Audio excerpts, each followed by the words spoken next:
So we were having this nice dinner, over steak, and then they were like, come on, man, everybody has a number. Push over a piece of paper, just write down your number. And they wouldn't let it go.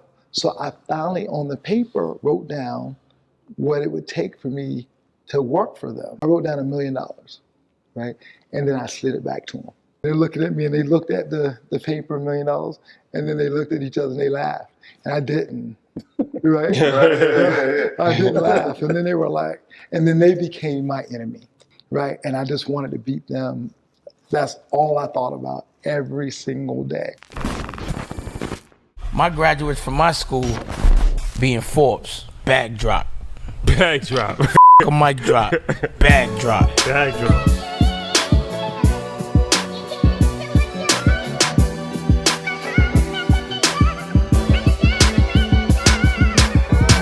Hey earners, did you know that the black community has $2.7 trillion of spending power?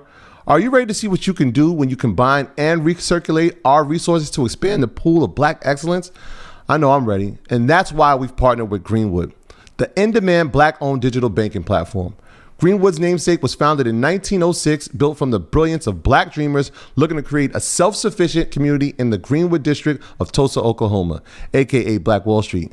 Today, Greenwood is a digital banking platform with the mission to strengthen the black dollar using the same community reinvestment strategies of the original Greenwood district. And it's powered by a best-in-class mobile app that allows you to bank from anywhere. So, earners, if you're ready to build a new legacy of black economic achievement, go to bankgreenwood.com/EYL and sign up to be a part of the new Greenwood community. That's bankgreenwood.com/EYL. Don't wait. Don't hesitate. Head over there now. All right, guys. Welcome back. EYL. This is a special edition. So there's a lot of backstory behind this. Todd Johnson, a.k.a. TJ, the Millionaire Mentor. Yep. So we are at his lovely home. Yeah. Thank you for Let's not call it a home. Let's call it an estate. It's more fitting. Yeah, so we're in California right now, and we were here a couple weeks ago. Mm-hmm. So shout out to our guys, Cheat Code, and they actually told us that there was a white party going on, an all-white party, and they're like, "Yo, you should come." I'm like, "Well, we wasn't really invited, so I don't know how that's going to work out." But he was like, "No, I'm sure that he wouldn't have a problem with you coming." So I'm like, "All right." So long story short, we came, and I didn't know what to expect. We're just like, all right, it's a party. We're all white, whatever, show up. So we show up, and it's like the best house I've ever seen in my life. And I'm like, where are we at right now? Like waiting for LeBron James to come out or something. And as I'm walking out, I see a Ferrari, which I come to find out is like worth like $1.2 million, something like that. 1.2 million. That Ferrari is not. The other, there's some other cars here. Okay. Okay. Some of the other ones. So when I came in, TJ, it was a bunch of people around, and he was giving like a TED talk about the car, like, going into the details of the car. So it was his birthday gift for himself, right? Yeah. And he gave a speech, and so it was a whole. I'm trying to paint the picture. It was like a whole vibe going on, and I'm like, where am I at right now? And then, lo and behold, who do we see on the other side? Kika Wise. Alumni. So if you watch EYL, if you're loyal, you know that she's somebody that we interviewed early on, a couple years ago. Yeah. She had a unique business where she franchised stretching studios. Yep. And we put her on. The episode was dope. She talked about the process of franchising, how to be a franchisor. So I saw her there, and I'm like, this is interesting because she lives in Jersey. Yeah. So, I went to go talk to her after, and I'm like, hey, what's up? And she's like, there's a backstory to this. I'm like, what's the backstory? Yeah. So there's a sticker on the Ferrari that says Kika Wise Stretch Studios. Yeah. So come to find out, TJ watched EYL episode with Kika. Yep. I guess he was impressed and ended up becoming an investor in her company. Yep. That's right. And now you're business partners. That's right. Yeah. So that was a full circus moment for me, and I'm like, okay, we got to interview TJ. Yeah. Just off of the house alone, gave you instant credibility in my book. But then that story, and then actually just getting to know you, just a wealth of information. Yeah. So this is going to be a legendary episode. I'm sure a lot of man. information, a lot of gems. So first and foremost, thank you for having us. Yeah, man. Appreciate you guys coming, man. It was awesome. It was a surprise to see you guys. You know, I looked over, I saw you guys, and I saw you with Kika, and I was like, wait, Kika must have invited them. You know? so the story, I got to tell you the story about like Kika, right? So, you know, so I coach, I help people, I help entrepreneurs grow their business. And so I do one-on-one thing, and we do some group coaching stuff. And so at the time, I was really interested in franchising because I just thought it was a good opportunity for people to come up and build a business and not have to go through the struggles of starting from scratch. So, you know, I was just in the middle of that. I was just thinking about that, like studying some stuff. And then I got this message from Kika, right? I didn't know Kika, but I got this message from her, and it was like, so I saw the message, and then I sent a message back, and she sort of said something ambiguous. And I was like, okay, cool. So I went and looked, and I saw the interview that you did with her, right? And I was impressed by her, right? She was authentic. She was smart, you know, she was straightforward, you know, everything. And then I thought she had a good business. And assisted stretching, hadn't heard of it. And I thought, you know, we started doing some research. Yeah. So I started doing some research, trying to figure all this out. And then I asked Kika, I said, Kika, why did you send me this message? How did you find me? She said, I sent the message by mistake. Right? I was sending it to a different TJ. A different TJ. Right? So it's like this happened chance that I saw, you know, her message. I knew who you guys were because you guys are killing it, you know, and doing all that, you know, great content, interviewing entrepreneurs. So obviously, you know, like check you guys out. But specifically, I saw this episode, and that episode got me to talk to Kika, and then we started talking right away. And then, you know, there was all types of synergy, connected, made the investment in the business, and now we work every day, you know, at building that business. So I'm excited about that business, but we came together because of you guys. Yeah. You know? And when I saw the logo on the car, I immediately said, the next car release, we shall have a sticker on it. I love it. So let's get into this. There's a lot of things I want to talk about, but you were in the tech space at first, right? Mm-hmm. So you started off as a computer programmer, I believe? Yeah. So I basically, from 17 years old, got out of high school, went in the military, and started going to school at night. Mm-hmm. And went to school at night to study computer science. And I, you know, took a lot of programming classes and all that sort of stuff, and was getting out of the military. So I got out of the military, you know, and you know, it had this early out sort of situation where you can get out early. And so it gave me a chance to like test the waters, to go out and go, you know, I'm gonna get out. So when I figured out I was gonna get out, I went and started interviewing with people. Mm-hmm. And while I was in the military, I figured out that I couldn't become a general. I went in and enlisted, you know, that's not the path. Yeah. Why can't you got to go to like school to become a general? Yeah, like West Point. And it's also very political. You got to go to the right schools. You got to have. You was in the Army? Air Force. Air Force. Yeah. Oh, yeah. And you have to have war experience and all this sort of stuff, and you know, so it's a very political thing. So you can't like just progress and get in as an E1 and then become like an officer and become a general. Even if you can switch over and become an officer, you're not going to progress up to become general. Mm-hmm. So once I figured that out, I was mad. I was like, I can't get to the top, you know? Yeah. So what I did is I figured out what the top guy made in the military. And I went out and interviewed, and I asked for that salary, right? Which was ridiculous at the time. But I asked for that salary because I still had a job. Mm. And when everybody told me no, I was like, well, what do I need to do to make that kind of money? And they would say, well, you need to have done this type of coding. You need to have written this kind of program and been successful at this. So I wrote everything down, right? And then I updated my resume. And I created what I call a forward-looking resume. And then that became my roadmap, right? So I went back, I started doing all that stuff to get that experience. So then a year later, I got out. I still didn't quite get the money I wanted, you know, but I started programming and all that sort of stuff and working and doing all the stuff. But that gave me the foundational stuff I needed to get the skill that I was able to use to build my company. Yes.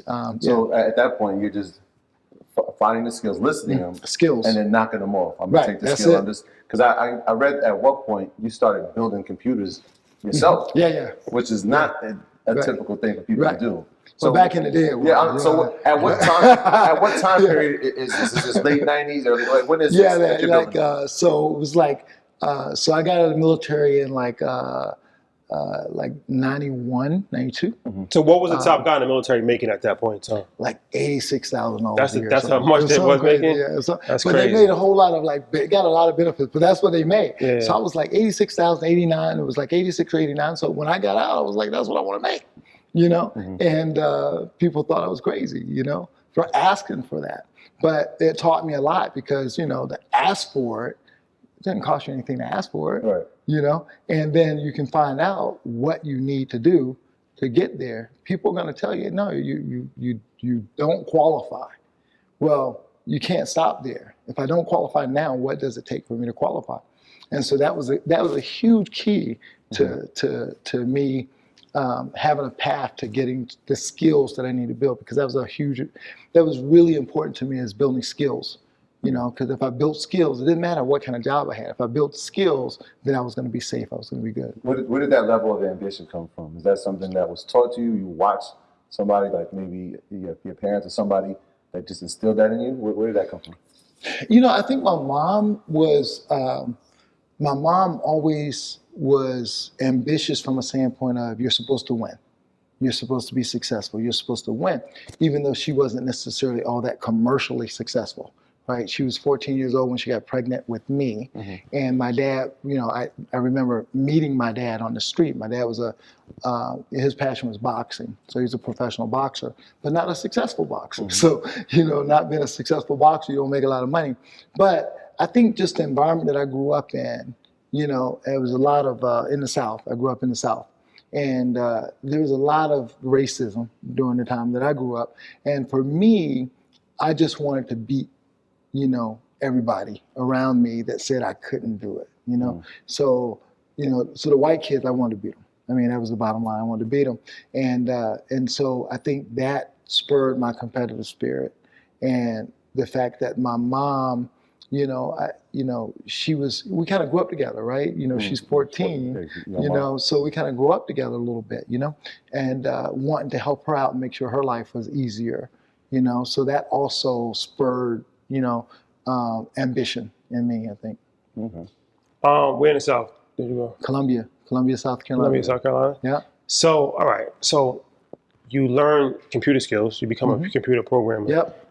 There's a lot of people that have computer skills, but there's not a lot of people that have computer skills that become entrepreneurs, I notice. Right. I don't know why, but it doesn't really happen a lot. Sometimes it happens, but not a lot. How did you transition to becoming a CEO and actually, running a company? Yeah, so I think, I worked for this company, and I remember getting passed over for a job. And it didn't make sense when I got passed over, because I was so big on gaining skills that I would go to work I had a job where I worked from 3 to 11 at night. So I would go in at 10 in the morning and work from 10 in the morning until 3 in other departments. And I would gain skills in those other departments. And then I would go work in my department, right? So you're volunteering at the beginning? I was volunteering at other things, right? And people don't want to do that, which doesn't make sense to me, because we'll go to school and pay to go to school, but we won't volunteer to get skills. And that doesn't make sense to me, right? But for me, I was always on, let me get the skills, because you can never take that away from me, right? So I did that, and then I started using those skills to improve my department and do things in our department that other people couldn't do or didn't want to do, right? And so there was a particular system that existed that wasn't really doing well, didn't give us the results that we wanted. We paid a lot of money for it, and I volunteered to take over the system. So I volunteered to take over the system, and I would just spend a lot of time running this thing. And then I would start getting good results out of the system. So at some point, there was a promotion announced. So at the time there was a promotion announced, everybody gathered around, everybody said, oh, TJ, congratulations, bro, blah, blah, blah, blah. And then Mike ends up getting the promotion.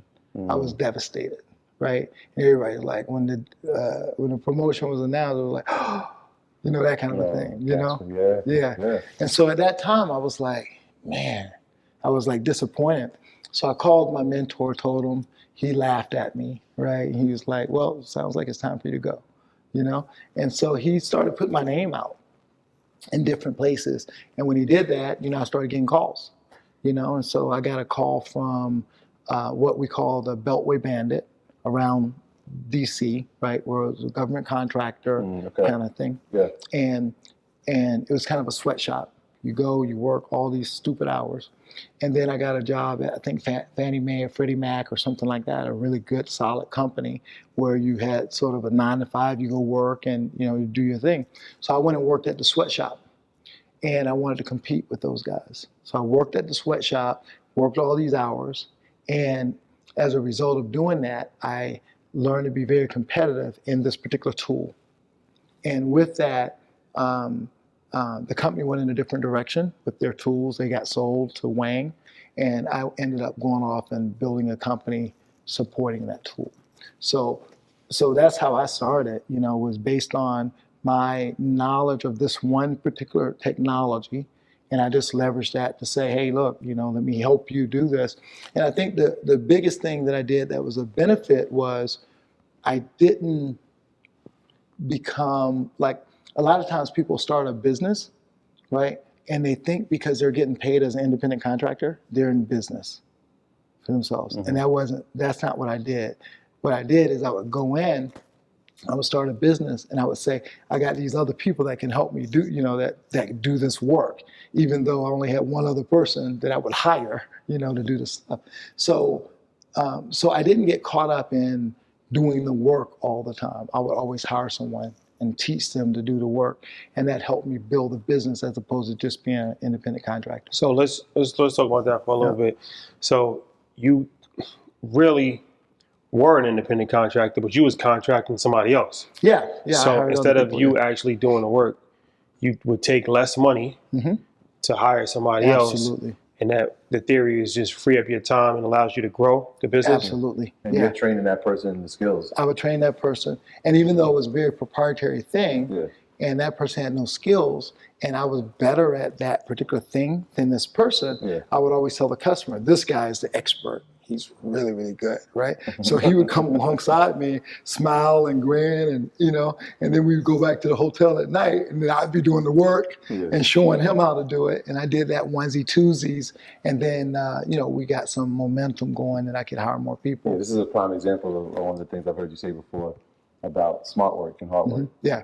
People think, oh, we just have to work smart, not hard, to get ahead. Yeah. But this story shows an example of both. Yeah. Right? You did the hard work. Yeah. And then you did the smart work. Like you're gonna come in and I'm gonna hire you and just smile and get this done. Is that something that you learned from the internship and the volunteering, combined with obviously now with the government contracting job? I think it was just being hungry, right? Just being hungry, you're gonna find a way, right? And you're gonna find a way.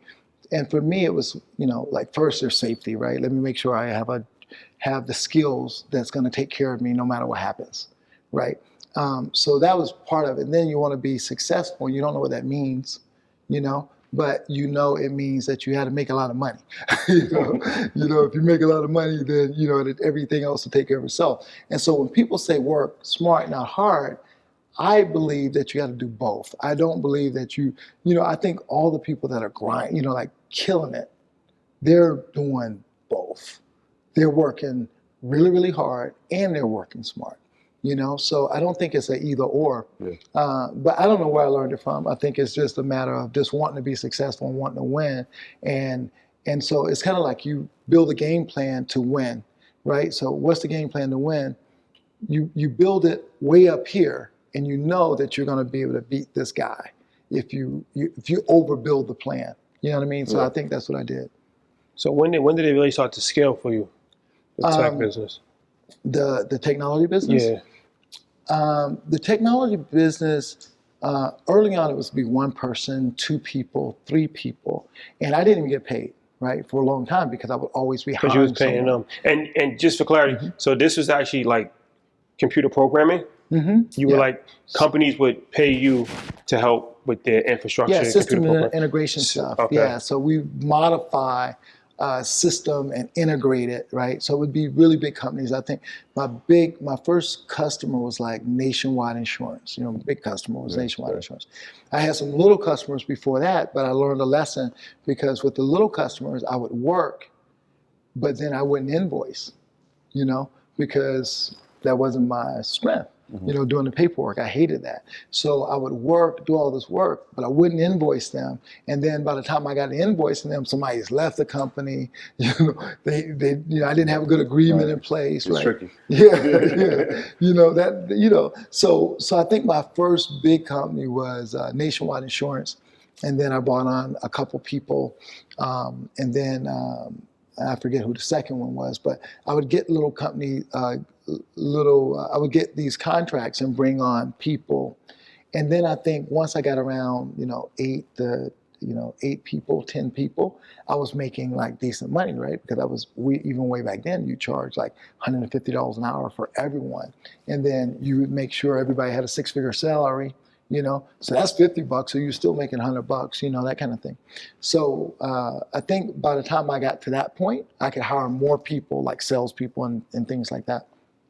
And once I hired salespeople, I was able to scale, faster. The salespeople was actually marketing your services to companies. Yeah. I was going to ask you, how did you attract companies to just at the beginning, cold calling? No, in the beginning, what I would do is instead of going to the customer directly, I would go to a bigger company and subcontract to them, right? So I would subcontract to the people that had the primary contract with Nationwide or Chase or IBM or whomever. So I would go to those people that already had a agreement and a relationship, and then I would go in and help solve a problem for them.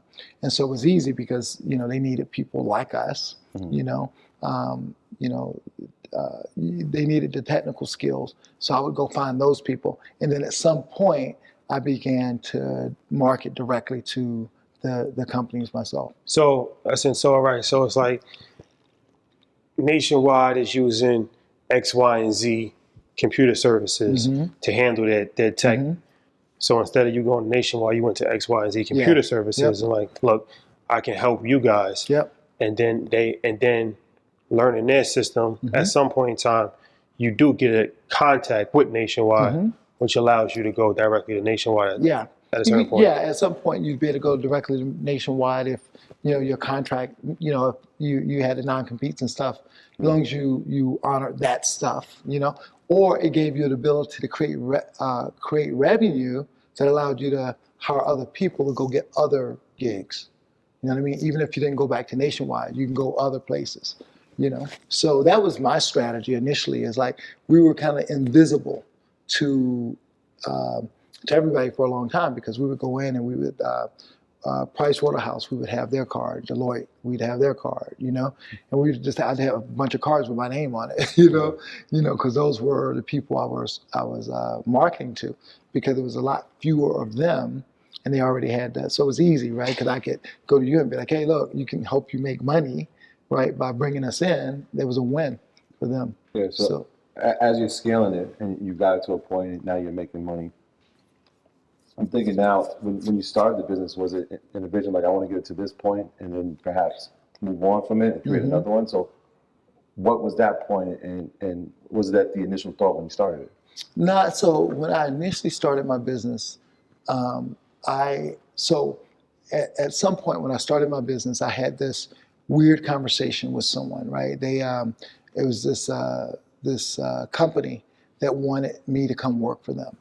And the guy did a whole lot of work to try to convince me that I couldn't build a business, right? So, I remember him and his partner taking me to dinner and going, hey, look, you don't want to do all this invoicing. You don't want to build a sales team. You don't want to do all these things. And you're not going to be good at that. You're a technical guy. So I remember having dinner with them, right? I can't say the name, I can say name. Dave Rosenblatt. If you're watching this. He motivated me, right, so much. And so what we did is we had dinner, and they were telling me that they want me to come work for them and give up my dream of building a business. And I wasn't willing to do that, So we were having this nice dinner, over steak. And then they were like, come on, man, everybody has a number. So he would push over like a piece of paper, that whole thing, right? Push over a piece of paper, just write down your number, and he wouldn't let it go. So I finally, on the paper, wrote down what it would take for me to work for them and not to build a company. So I wrote down $1 million, right? And then I slid it back to him. And it was like, just like this. It was like two guys at dinner, and they're looking at me, and they looked at the paper, $1 million, and then they looked at each other, and they laughed. And I didn't, right? I didn't laugh. And then they were like, and then they became my enemy, right? And I wanted to beat them, right? And I just wanted to beat them. That's all I thought about every single day. And the only problem is I wish their company was like $100 million, but their company was probably only about a $30 million company or something. And so for me, I remember us being at a conference together, and I was on the big jumbotron, and I was getting these awards, and it was clear that my company was more recognized than their company, and we had, more clout in the space, and I knew we were bigger than them. And at that point, it was like somebody burst the balloon, right? Because all the air was out of my sail. I didn't have any other target. So I went through a period of years where I was like, shit, I beat those guys, and I didn't have a good target. So yeah, I twirled around for a little bit, and then I had to get back on track at some point. But that was my target, and that was my motivation for a long time. I wanted to beat, Rosenblatt, I see the common theme here. You wanted to beat the kids in North Carolina and South Carolina. Even with the race cars, you want to beat them on the track. Yeah, you just want to win. I just want to at win. all costs, whatever it takes. I gotta win. Yeah. So, at what point do you start planning your exit strategy to sell your company? So that's the thing. So, like, literally, I didn't have an exit strategy, right? I didn't have a mentor. I didn't have a coach that could, coach me around that stuff. I had a coach around sales and different things, but not in terms of business and what I should do, what I should look for. And in fact, with my exit of Intact Technology, I left too late. I should have left a lot earlier, right? Because I would have had more freedom to go off and build the things that I'm building now and I've built, right? So I didn't have an exit strategy. I just, at some point, got sort of tired going, all right, I'm in this company. I'm not sure I like it anymore. I don't like what I'm doing because it's like I didn't have anybody to beat, So what am I here doing, And then I felt like I was solving the same problems over and over again. And so at some point, retroactively, I had to create an exit strategy, kind of figure out, okay, what am I going to do now? So you said you left too late. And so can you explain that a little bit? Because timing is key, especially in business and acquisitions and things like that. How did you know that it was too late? Was it something that triggered you, like, you know what, I should have left then? Yeah. Well, you probably want to sell, a lot of times you could probably sell your business before you think you can. Right? You think you got to have everything in order and all, and that's not true, right? So that's one. So I should have started to educate myself on that process prior to me doing it. You want to do it when you're not tired, right? Because what happens is the entrepreneurial journey, you're going to get tired at some point of that. And just as an entrepreneur, a lot of times you're moving around, you're like, I like this, I can, and entrepreneurs they're talented people, so they can do a lot of different things, right? And one of the problems with entrepreneurs, I know you guys are, you deal with so many different entrepreneurs, they'll put their hands in so many different things, and it's hard to really maximize a particular opportunity if you're doing that. Mm-hmm. And that was the case with me. I was like, oh, let me go off and build this construction business. Let me go off and build this other thing. And so as opposed to just amplifying what I was already doing in this one company and selling it a little bit before I wanted to, right? So if I'd have done that, I think I could have made even more money on the exit. And not only make more money on the exit, it would have been probably a more pleasant process, right? By the time I exited the company, I felt like I was fighting every single day for like 2.5 years, of going through the exit process, So it took a lot out of you, right? Because you're like holding on to your life with this thing. Whereas when you're, kind of at this point where you still have the energy and the company still has the momentum. The company still had great momentum when I left, but I didn't have the energy for the company anymore. Right. So by the time I left, I was like, man, I'm ready to go, And you give up leverage at that point. If you're still willing to run the company for 5 more years, you haven't given up leverage, What's going on, Ernest? Look, at 26, I made one of the most important decisions of my life. That's right. I didn't have family at the time, but I did have a life insurance policy. A wise man told me life insurance isn't about the people who die. It's about the people who live. It's one of the best ways to secure generational wealth for your family's future. And it makes perfect sense why people get life insurance, especially term coverage, which surprisingly is affordable. Why not pay a little bit each month to secure the future of the people you love long term? If you're asking yourself that question, I want you to check out Ladder. Ladder makes it impressively fast and easy to get coverage. You just need a few minutes and a phone or a laptop to apply. Ladder's algorithms work instantly, so you'll know right away if you're approved for coverage. No hidden fees, and you can cancel any time. And since life insurance costs more as you age, now is the time to get started. So check out Ladder today to see if you're instantly approved. Go to ladderlife.com/EYL. That's LADDER life.com/EYL. That's ladderlife.com/EYL. You know how this works. Don't wait. Don't hesitate. Secure your family's future right now. But if you're in a place where you're ready to go, you're giving up a lot of leverage. And you said the sale process took 2 years, so I imagine at least you're going to work every day like.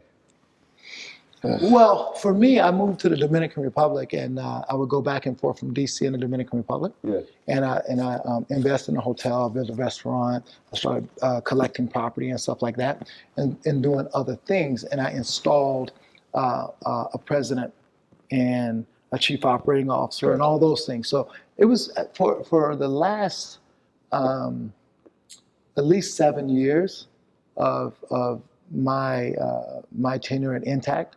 I was pretty much hands off. I signed checks, I had checks Ubered to me, bro. Like, you're in a bad place when you got the checks Ubered to you. You don't even go to the office. I didn't even have an office in the new space. I didn't even, I didn't even care. That's the first. So moving the checks over. Yeah, I did. So.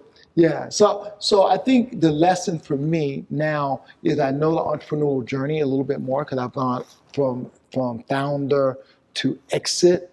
I've done it a couple times, and so I can recognize the journey a little bit better. Yeah. So having said that, like if I'm coaching an entrepreneur, I say, bro, package this thing up, be ready to sell it.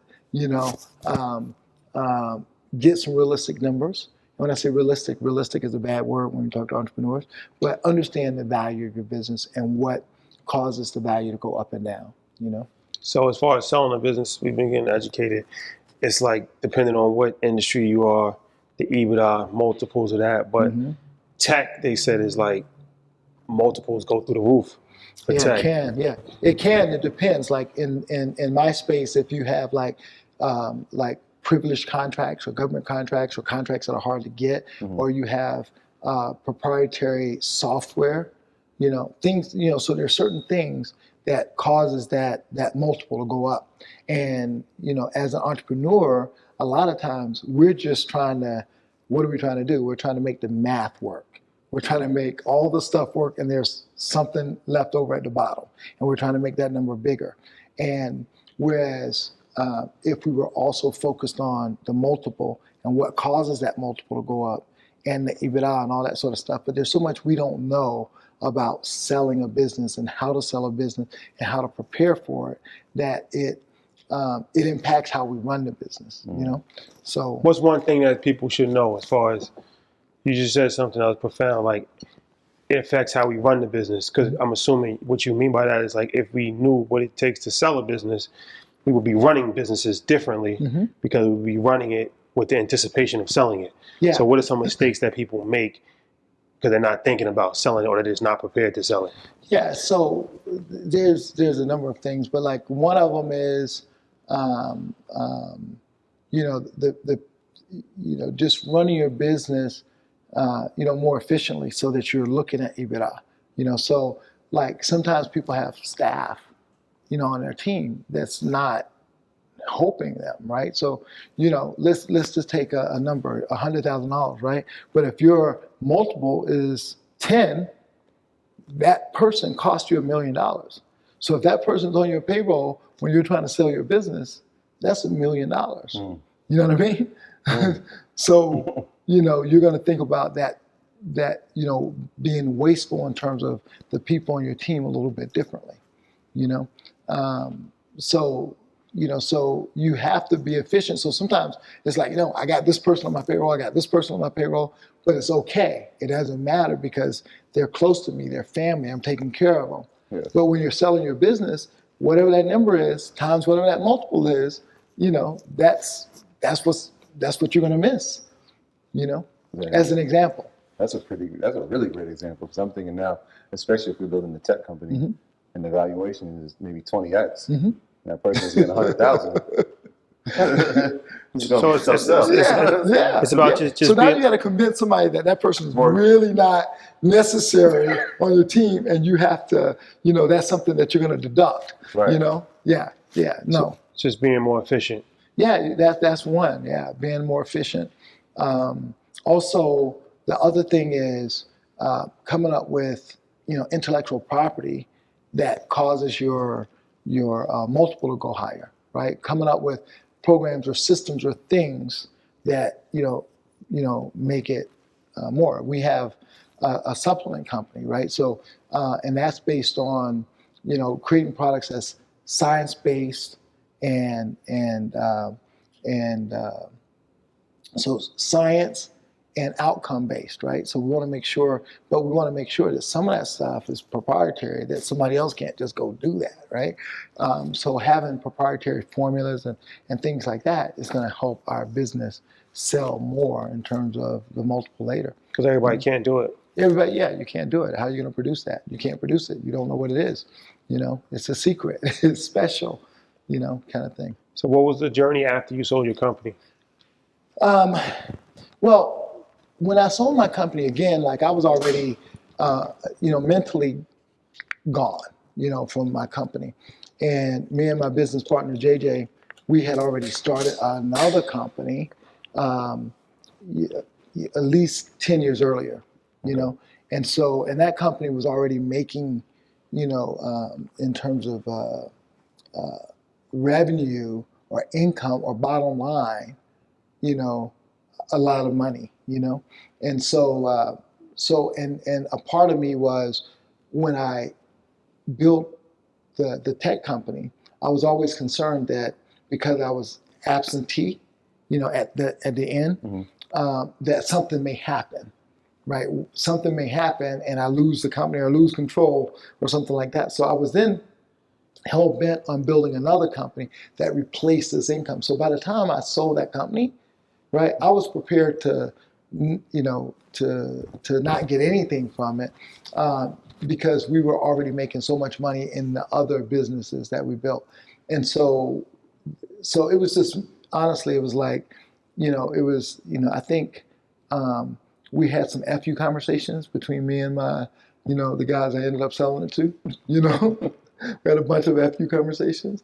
And I was like kind of done with the thing. And I remember saying, guys, don't even call me anymore. I'm done, with this whole negotiation. It was really intense.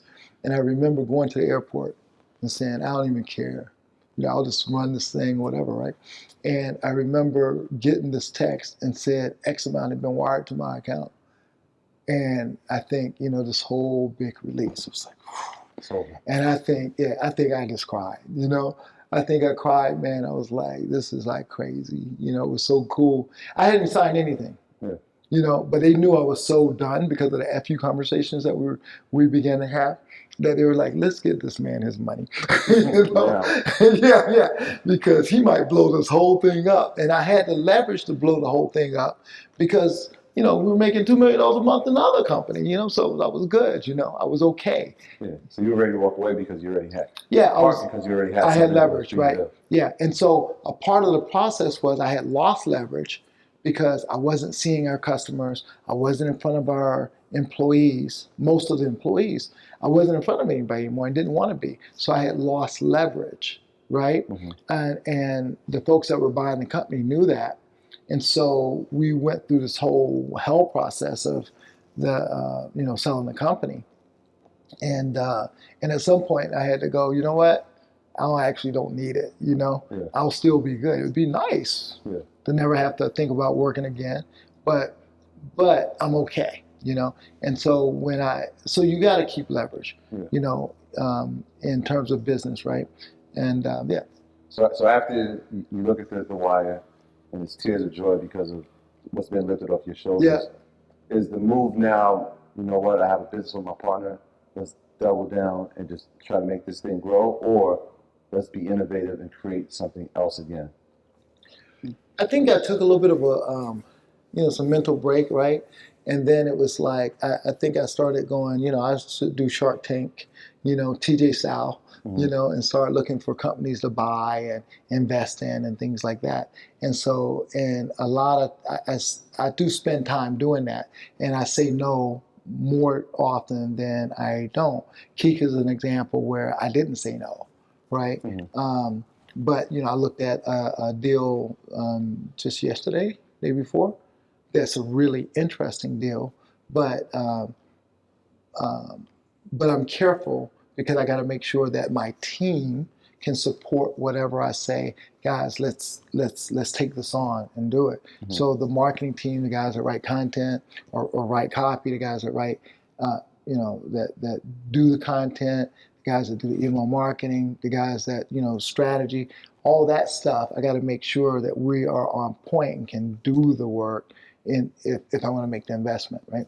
So I still look at a lot of deals. I just say no to most of them. Yeah. What do you? I mean, since you say no to most of them, what is it that you're looking for to make you say yes in the deal? I'm looking for something that we could scale.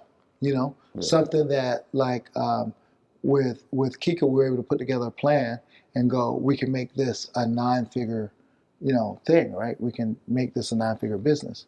If we, make the investment and do the work, right, we can do that, right? And we can see a path to that. So if we do something and it's going to make, a few million, obviously I'm not going to do that, right? Because we have other opportunities that are much greater. So one, the CEO or the founder, who's that person, right? Because you're investing in people and then ideas, and then their ability to execute. One of the things about Kika is she's fast. She gets everything done super fast. She does what she says she's going to do. Most people aren't that way. So you're looking for something. So some things are so early that it's going to take, 3 or 4 years before you get to revenue, profit. And so I'm not really looking for that right now, maybe later, but not right now. So something that we're saying, this makes money, but it needs X, Y, and Z, and we can fill in those gaps, then that makes sense to me. You spoke about your supplement company, your business partner, JJ. JJ. Can you talk about that? It's a unique situation. Yeah. JJ is a rock star, So JJ is one of the most prolific authors in, nonfiction authors like in the last 10, 20 years, right?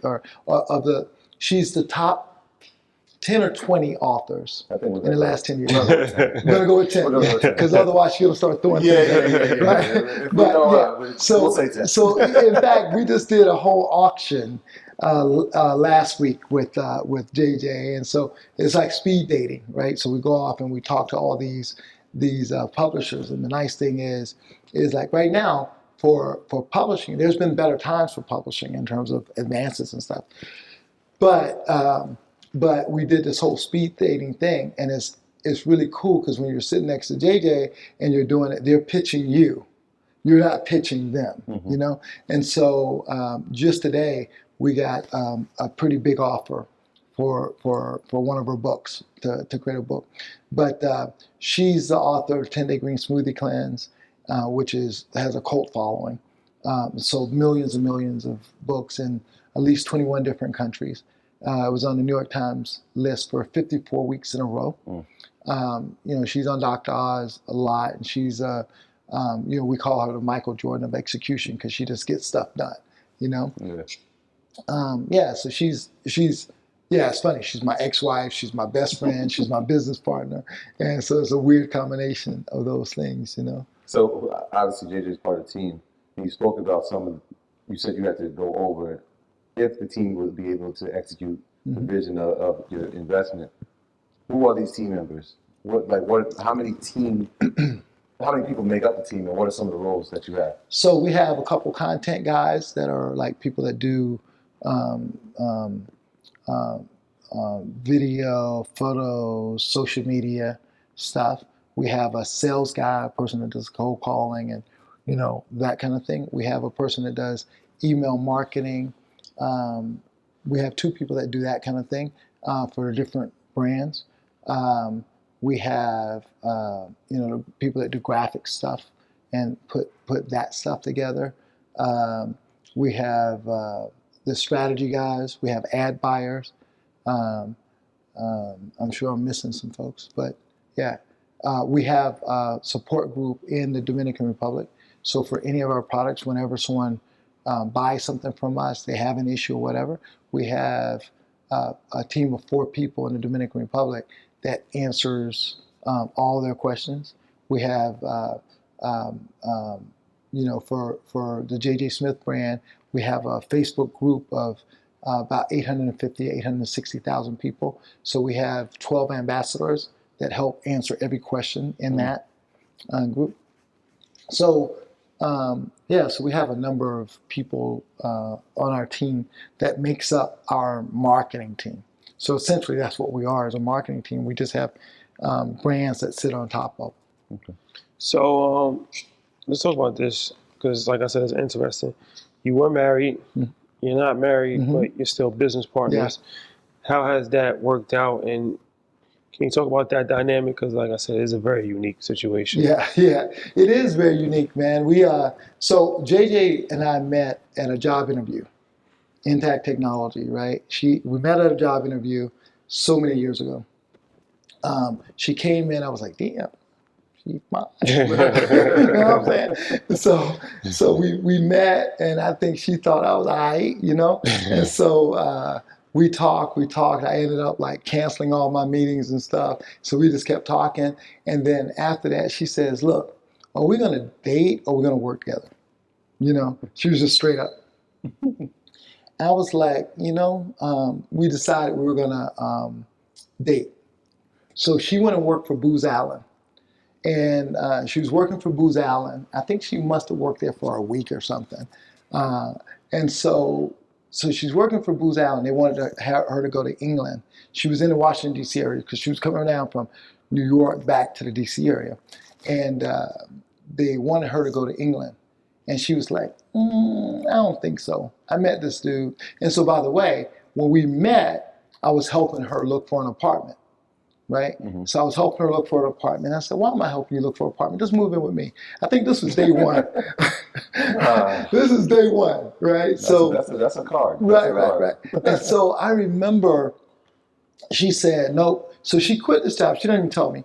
And then she says, I'm going to work for you. And I said, well, there's a problem because I can't afford you, right? Because we hadn't got to that part. She made $180,000 a year. And that was like 17 years ago kind of thing, right?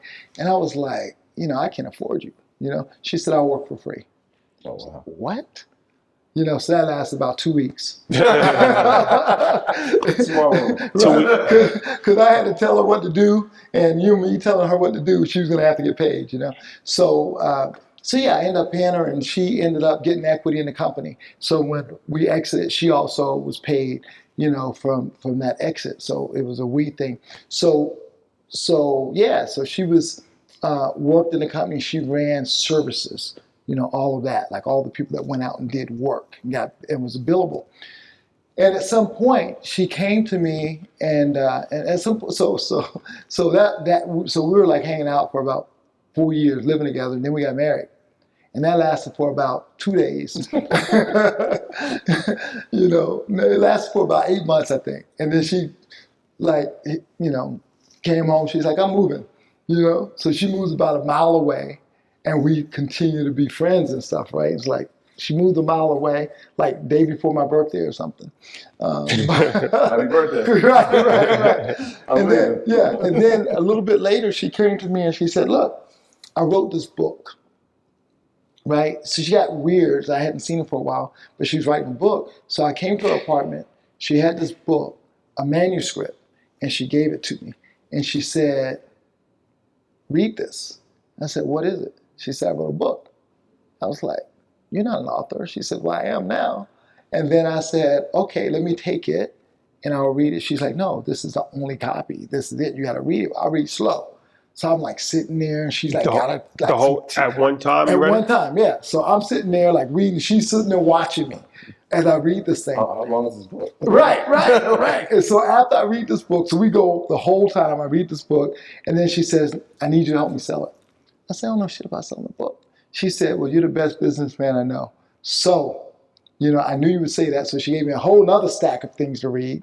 Right, yeah. To study how to read, you know, sell books and stuff, and then that was the birth of the JJ Smith brand, and so we were like, okay, we're gonna sell this. So we started building her brand, you know, and and now it's been millions of books, millions and millions and millions of dollars. We were looking at just in our supplement company, we looked yesterday, the day before, and we have 300,000 unique people that have bought supplements from us. Wow. 300,000. And so, so we've done a whole lot together. So we built that, we built this. And at this point, even with Kika, she's my partner in that, but she completely trusts me in terms of my ability to vet out a business and to go, we're investing in this, you know, kind of thing. So, and it's like, obviously you offer guidance for JJ, and you offer the guidance for Kika. And I'm sure there's plenty of other entrepreneurs that you offer for guidance. So, when you were creating businesses and there was mistakes, did you have in your mind always that, you know what, I'm going to help the next person not make these mistakes? And is that how we got In Hot Pursuit? Yeah, so In Hot Pursuit came about as a result of us working together with JJ. And it was like, you know what, I ought to be helping people build stuff because I was anyway. Mm-hmm. You know, it just wasn't doing it formally. And so, I mean, because at the end of the day, even when you look at Intact, it's like you're helping coach and mentor entrepreneurs and put them in place to run things. Even in you know, the car wash business that I built, even in the construction business that I built, you know, I wasn't out swinging a hammer. I don't know anything about that, you know. So you're always mentoring, coaching people. So that's a big part of where that came from was let me figure out how to do this faster, because every time you do it a little bit faster. Mm-hmm. And so I don't know that it was like this intentional thing, like, man, I'm just going to help this guy. Because I think sometimes people say that and it's kind of disingenuous, right? It's like, you know, I'll hear people talking about they're coaching people in Forex or they're coaching people in this. It's like, why are they doing this if they make X amount of money? Well, they just want to help that person. I'm like, man, you that's yeah, okay, yeah, sure. You know, it doesn't make sense sometimes, you know. But for me, you know, I have a program where I do this partner for a day. And people come in and we just sit down and we just go through the whole business. I act like I'm their partner because I act as though if I'm buying this business, how would I scale it? And with that experience, I'm able to help people navigate certain things that I've already failed at, you know, or learned to do well. Let me ask you this as well. What's your philosophy on real estate? I know you got a lot of doors on the East Coast, but then the hotel in the Dominican Republic. I want to ask about that. Yeah. How'd you get into real estate? And what's your philosophy on that? So in Dominican Republic, I invested in a hotel in the Dominican Republic, and that since didn't turn out great. I have a property in the luxury collection at the Dominican Republic, which is a hotel, and I just own some property there. I look at real estate as a way to manage taxes. So it's a huge tax thing. It's a way to bound leverage, right? So with real estate, you get to bound leverage, and you get to depreciate stuff, and so there's a lot of tax benefit. So if you're making money, you're going to have to be in real estate, right?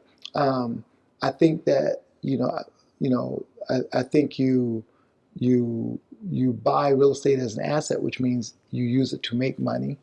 Where you live is not an asset, and you can lease that, you can rent that, you don't have to buy that, kind of thing. So, but you use it to diversify your portfolio, you use it to manage your taxes, and you use it to create passive ways to make money.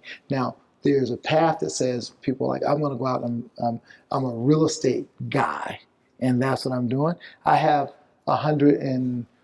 almost 160 keys, in terms of real estate, but I don't consider myself a real estate guy, I even though I have a lot of real estate, So Grant Cardone had a similar type of philosophy, and it goes against what a lot of people that middle class grow up thinking, like work your whole life, get a home, and that's your biggest asset. But you don't think like a residential home is an asset. No, because it's not bringing you any money. It's not making money, so it's not an asset. It's and it's only an asset when you sell it. Then it's an asset. If a lot of people, I did a YouTube piece on one of the real estate things, and you see the comments like, I can buy this in, I don't know, South Dakota, or I can buy this in wherever, right, for whatever amount of money. And it's never going to appreciate in value. You're going to buy it. So how much of an asset is that? Or I'll be able to pay it down, and then you can borrow against it. And so there's some value in that. So I'm not knocking anybody for that. It's just, that's great, but that's not the way to grow fast wealth or exponential wealth. So one of the things you talk about, meaning your own home. Right. Yeah. One of the things you talk about is getting the keys to having real wealth. And so you kind of talked about it. Obviously, maybe real estate is part of it. But what are some keys for people to attain real wealth? Yeah, leverage and skill. So skills, I think people have to have high-paying skills, talent, something that they can, that the world sees as value, not just your mom. You know what I'm saying? He's so good. The world sees his value, right? So that's commercially valuable, and then you apply leverage to it. So, so for me, if I'm just a technologist, right, I'm coding, I make good money, but the leverage comes from me being able to say, let me sell services, and I can either make a product that I can sell over and over and over again, that's leverage. Or I have services that I can have these other people do, now I've added leverage to it. And I think sometimes people aren't entrepreneurial, right? Entrepreneurs find a way to add leverage to whatever it is that they're gifted at or talented at or whatever. So I think that is, obviously investments, and real estate is just one of those, but it can be a skill too, right? Like where people go, oh, I know how to pick properties. I know how to GC. I know how to do all these things. I have a buddy named Tom that I partner with, and that's his thing. He's a developer, and he's really good at that, Yeah. But yeah, I think high-paying skills, leverage is the path for most people. Yeah. So let's say the first one, because I think it was a great quote. We tell people all the time, if you want to have a job in the future, find a skill that can be automated. And so you said the high-paying skill. There's a difference between that and a high-paying job. Yeah. Can you talk about that? Yeah, absolutely. So high paying job is you have this situation. Somebody's paying you for the situation. Mm-hmm. I can hire my cousin, my nephew, my niece, and pay them well because I like them or it's a cool situation. But they can't replicate that somewhere else easily, right? And that's a high paying job, right? And I'm obviously magnifying that the fact that they're family and I'm giving them a job. And I feel like a high paying job is something someone gave you, right? Whereas a high paying skill, you're solving a problem for people, right? And because you're solving that problem for people, you can solve that problem for this person, this person, this person, and this person. And they're all going to pay you the same kind of money because you're solving that problem that is not easy to solve. So that's a high paying skill. So what made you get into YouTube, and what value do you find social media, YouTube? How's that working out? Zero value. Oh man, no, so YouTube is a couple things, right? It's a platform to kind of share certain things that I love, right? And I love business, I love cars, and so as I was building the In Hot Pursuit, TJ Millionaire Mentor brand, it's funny because I can go on and say the same things, right? But unless you show certain things where people go, they want to see the end results. They want to hear the process. And they're not going to listen to you until you show that you're credible, right? So if I show, $8 million worth of cars or $10 million worth of cars or whatever it is, then people go, oh, this guy, knows what he's talking about. Well, I'll at least listen. You got to show the part, I think even with like Kika, we put the logo on the car. We had 10 leads for franchises, Whereas, okay, cool.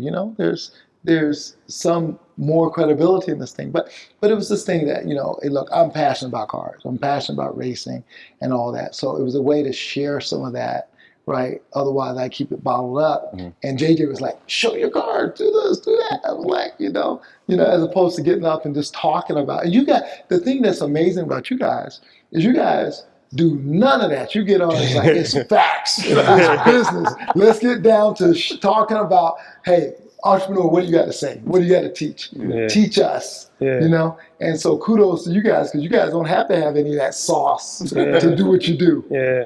Which is hard. Yeah, not for sure. And that's one of the things that we was real conscious about early on was like, I respect the lifestyle marketing, but I felt like our pathway was more just education. Yeah. And it's something that's worked. And it's something that, it's kind of easy to keep up because all we have to do is provide information. Yeah. We don't have to provide lifestyle. Right. So you might not want to provide lifestyle that day, or you might be, you know what I'm saying? You might just have a day where you just want to chill, but if people kind of know you for that, you always got to stay on brand. Right. They can't catch you at the supermarket if you're not doing donuts. Right. No, kudos, man. That's awesome because, and I think in that you got to be patient, right? Just do it and build up and, in terms of the way you guys have done it, which is awesome. Appreciate it. Thank you. Now, we would be remiss if we didn't mention this. What's that? At the amazing all-white party. Yeah. You called me over and said, you got to come see something. Yeah. I said, what we got, man? He said, you got to come taste my tequila. Yeah. And so I tasted there was about 4 of them. Yeah. How did we get into the tequila business? Let's talk about that. Yeah. So tequila, man. So I'm just so it's funny because I'm not a heavy drinker, but when I drink tequila, right? And I drink it straight. So as a result of drinking tequila straight, you end up buying the tequila that's smoother, and more refined. So the one thing about tequila that most people don't know, tequila is made from agave plant, right?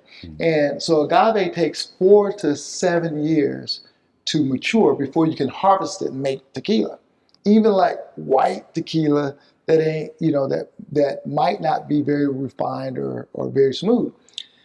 So let's say it's not 4 years, it's 5 years to take, right? So for me, I always like that really super smooth stuff, which, might be a 5-year-old tequila, So that's 10 years to make that tequila, right? So I always like the craftsmanship of tequila, right? And the process of doing it. And, you know, I don't drink a lot, so I'll drink the tequila slow, chill with it. And so I started doing tequila talks with Todd, right? So I would do tequila talks with Todd. And so I would do that, and people liked it, you know, and that just amplified the fact that, you know, this dude likes tequila. And so I decided as a part of, you know, I've always said, but there's not the right tequilas out there. So I wanted to go down and go to Jalisco, Mexico, and figure it out. And so that's what I did. I went down and started figuring it out. And then I was like, just kind of as a hobby, really, just something as a little boutique-ish sort of thing. And then when I was down there, somebody that knows me is partnered with someone who's a billionaire. And he was like, hey, TJ's doing this tequila thing, you know? Hey, TJ, let's talk about this. You know, maybe we can do something together. I was like, wait a minute, you know? I was just playing, you know, making something really cool, like small. And now, you know, I have this person who's interested in putting it in all of their restaurants, and you know, they own a sports team. And I was like, cool, you know, let me, you know, kind of pursue that, you know.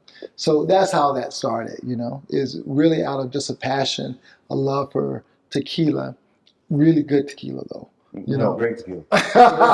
Yeah. That's not understand. Yeah. So that's how that started, man. So what's the plans? You selling it online or? I'm still developing. Okay. So I'm still developing right now. So I found someone to partner with that has a great history in making tequila and cultivating agave, and so now I'm trying to figure out, you know, my specific flavor profile, and so that's a little bit of a process. So yeah, and so right now it's like we're designing the bottle and all that, and so it's real early stages of it. Yeah, and then when you have house parties, you can always have the drink of choice. Yes, tequila. Come taste my tequila. Yeah. It only makes sense. Yeah. So what's next for you? What's on your vision board for the next 5, 10, 20 years? Yeah, the next couple of years, I mean, we're building out the supplement company. We're growing Kika. You know, we have a marketing company where we market. We work differently. We, instead of like charging your fee, we do it for equity, right? And so that's sort of the relationship there. So those are the three, you know, entities that I'm really, really, you know, involved in. So I mean, I'll continue to invest in real estate, you know. But in terms of business, those are the things that I'm focused on, is building out those, and those are big, you know. You just got to focus and be successful in those things. Yeah, and your first love, your first passion, there's a lot of them here with cars. So we can't go anywhere without talking about the cars. I'm not sure how many I've seen here. How many cars do you have in total? What's the number of the fleet? Yeah. How many more sports cars are we going to do? Are we racing? What are we doing? Man, I'm racing for sure.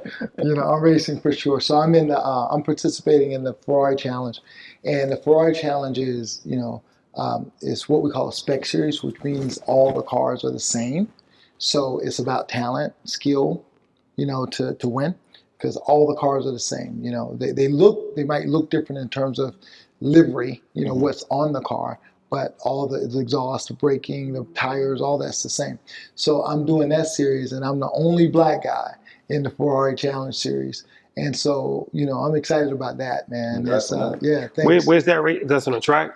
Yeah, so it's so we race. The first race is in COTA, Circuit of Americas, which is where they do the Grand Prix with like Lewis Hamilton and all those guys are down there this weekend. Okay. So that's the first race in March, and then the second race is in Daytona. The third race I think is in New York, Watkins Glen, and then we do Montreal, where they do the F1 race. Okay. We're like the undercard for the F1 race. And then a couple other places after that. So there's a series where you race all these different places, and depends on how you end up points. You go to the world champion. You go to the world championship, which is Monaco? Nah, it'll be, we don't know because they announce it. So it'll either be in Asia or it'll be in Europe. Who's the owners of these cars? Regular, like, yeah, like they're not like race car drivers. They're like people like you, like that just have like. What you trying to say? No, I'm saying. He like, come on, he's like race car driver. No, we ain't gonna do you that. ain't no race car driver.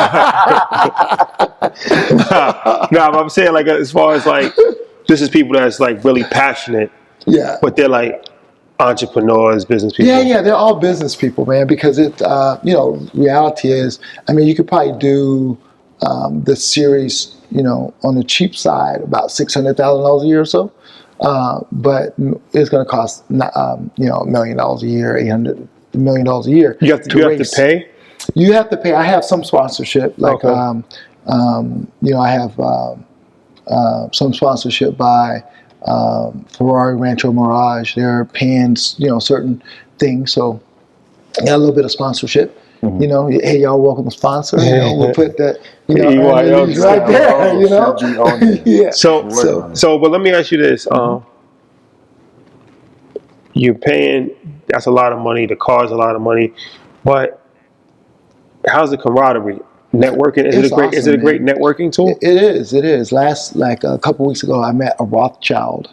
Wow. I met a guy that's like an heir of like Clorox, right? We went into, checked his stuff out. Like his garage was crazy. All types of like people that you meet. Just amazing, right? Like I was telling you, the guy. My neighbor, Sam's, the guys that, I don't know if these guys want me telling their stuff, but, all these guys, have done this race. And so, so you're doing this with some amazing entrepreneurs. And so you're building a relationship with people that you otherwise wouldn't be able to build, because imagine you're already in the club, right? You're already, okay, you're on a Ferrari, but now you're racing, and this group of people all have this thing in common. You're all racing for this stupid little trophy. That's the only thing you get. Still trying to beat everyone. That's it. You're just trying to win, and they're trying to win. Yeah. And you're doing crazy stuff to try to win. Yeah. So the camaraderie that you build is amazing. What's your favorite car? Ferrari. Which one? Noted. Now, right now, my favorite car is probably my Ferrari GTS, which is probably the one parked right up front because it's the green one that was out there. Yeah. Has a convertible. Yeah. So it's like a dope car, So Yeah, I think I took a picture in front of it. Yeah. It's a dope car. Yeah, and the thing about them is they're all going up in value right now. Yeah. So like I try to buy cars that are special limited editions, and it's pretty cool. So you ask about cars. I got 2 cars coming in next week. And they've all gone up in value by a couple $100,000 at least each one of them. Even after you drive it. Yeah, even after I drive it, because you wouldn't put many miles on it. People can't buy the car. So because they can't buy the car, they don't have an option. But yeah. So both of those cars, are going to be worth at least $200,000 a piece more than when I bought them, and I haven't even seen it. I haven't even touched it yet. So as soon as it arrives, and so I might switch some things out. We'll see. It's good to have options. Yeah. I might switch some things out. So yeah, man, cars are my passion. They've always been, they've always been my passion, man. So yeah. I read the story when you got your first car at 14 years old. Yeah. I said that's pretty slick. Yeah. That's incredible. Yeah, this guy's done his research. He's a heavy research department. Man. That's his thing. I love that. Yeah, I mean, it's the real deal, man. It's interesting, man. I appreciate you. What would you like to tell our audience before we wrap up? to me, entrepreneurship is it, So, everybody can't be an entrepreneur, but everybody can own their careers, right? Like, get the high paying skills, figure out a way to add leverage to it. You can do more than you think you can. The risk is worth it, and the sky's the limit, So, that's it. But you guys, they already know that because they listen to you guys, So, but yeah, that's it, man. How can they follow you on social media and everything? Yeah, TJ Millionaire Mentor on Instagram and Facebook and YouTube. There you have it, ladies and gentlemen. And if you guys have any amazing business ideas and you need investment in a partner, it has to be amazing. Submit it. Send it. How should they send it? DM? Yeah. Well, no. Send it to. DM.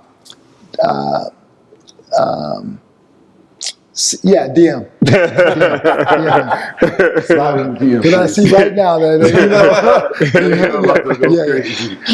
But you got to be an amazing entrepreneur, an amazing individual. You got to have an amazing idea. You got to be real. Probably got to be part of any leisure. Yeah, it helps. There you go. That helps. There you go. There you have it. Troy, housekeeping items. Yeah. Shout out to everybody on Patreon.com. Shout out to the city of LA, and shout out to this house. Shout out to JJ. Shout out to the whole family. I see the heir to the throne is here helping us out today. And TJ, shout out to you, man. Thank you, man. man. It's been incredible. You hosted us. You didn't even know us at that time. Well, you knew of us. Yeah, you didn't know us, and like you said, everybody knows you at this point. Man. If they haven't seen you now, man, they've been sleeping under a rock. We know, I wouldn't have to say your whole name, just the EYL. And like you said, shout out to our guys, Francis and Jay, who for the invite. I heard they got you a beautiful painting. Yeah, man. And we're gonna connect. They come out here in a few days. We're gonna connect. Yeah, so shout out again to everybody on Patreon.com. You know, that's our Proud to Pay program. Shout out to Ms. B. She's our new Tier 5 member on Patreon, which obviously gives her access to UIL University, the #1 place for everything in the world of business and entrepreneurial efforts. So shout out to everybody, all our earners that are part of that, our Facebook group. And shout out to the merch. Obviously, we got some more limited items that will be coming to y'all very soon. So shout out to the team that's getting it done. Shout out to our guy, Mike B, our Bogart, for connecting with us and putting out an amazing line. Yeah, man, we appreciate the support. Yeah, thank you guys for rocking with us. We'll see you next week. Peace. Hey. My graduates from my school being Forbes, bag drop. Bag drop. A mic drop, bag drop. Bag drop.